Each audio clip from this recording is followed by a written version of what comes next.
Welcome to a lesson with Dr. Powell. We're going to discuss permutations in cycle notation. So here is a cycle notation. 1, 2, 3. This is a permutation, which is a function between the elements 1, 2, 3, and 1, 2, 3. This function is bijective, meaning it's injective and surjective. That's what a permutation is on these elements, 1, 2, 3. And in particular, this particular permutation means 1 goes to 2. Reading it this way, 1 goes to 2, 2 goes to 3, 3 goes back to 1, cycles back. Hence a cycle notation for the permutation. Here is another example of a cycle notation for a permutation. What if I have 1, 3, and 4, 6, 2? So what this means, in fact, if I wanted to, I could put a little 5 here, but it's not necessary. These are different cycles in the definition of the permutation. This means that 1 will go to 3. Where does 2 go? Well, 2 is in this cycle, so 2 will go wrap to 4. Where does 3 go? 3 is in this cycle, 3 wraps to 1. Where's 4? 4 is in this cycle, 4 goes to 6. So in each cycle, you read from left to right inside of the cycle itself. So 4 goes to 6. And then here we have 5 goes to itself. It's called a fixed point of the permutation. And 6 will go to 2.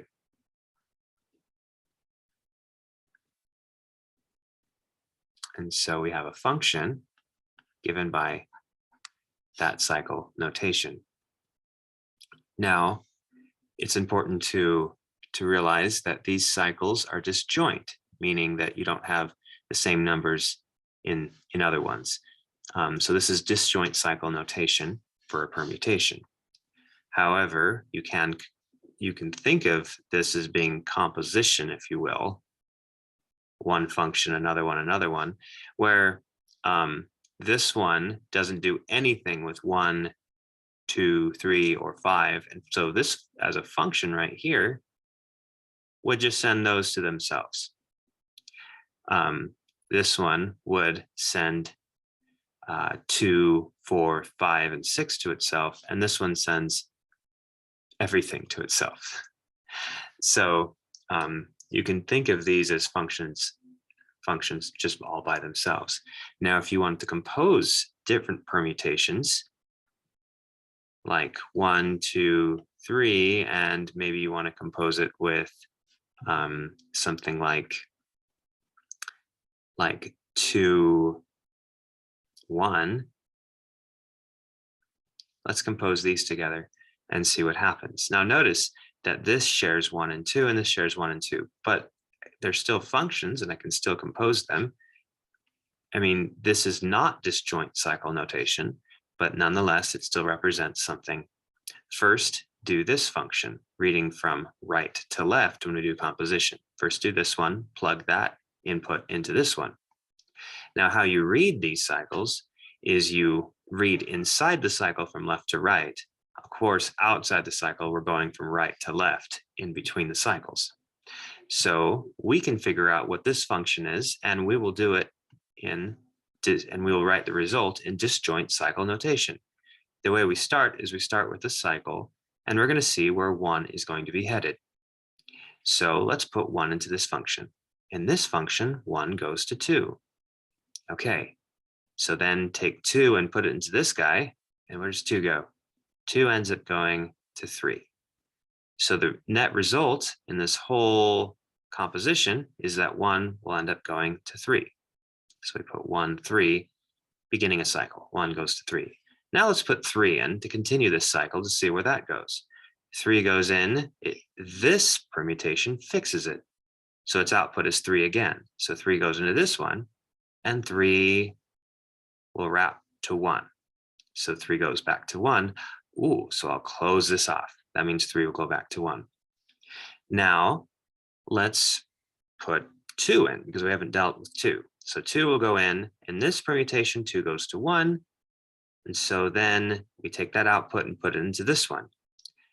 Okay, 1 will go to 2. Oh my goodness, so the net result of 2 going into this one is that 2 comes out of it, which means 2 is fixed. So this is actually enough because this means that 2 is fixed. Technically speaking, I could write a 2 here, but that is not necessary. 1, 3 would be enough. Let's just do one more example. If I have 5, 6, and let's do 5, 2, 3. Let's see what this makes. All right, well, let's start with 2. So 2 go, because that's the smallest thing I see. So what happens with 2? 2 goes to 3, and then that fixes it. Okay, so 2 will just go to 3. Now let's see, where does 3 go? 3 wraps to 5, which goes in here and goes to 6. Okay, 3 will end up going to 6 overall. Now where does 6 go?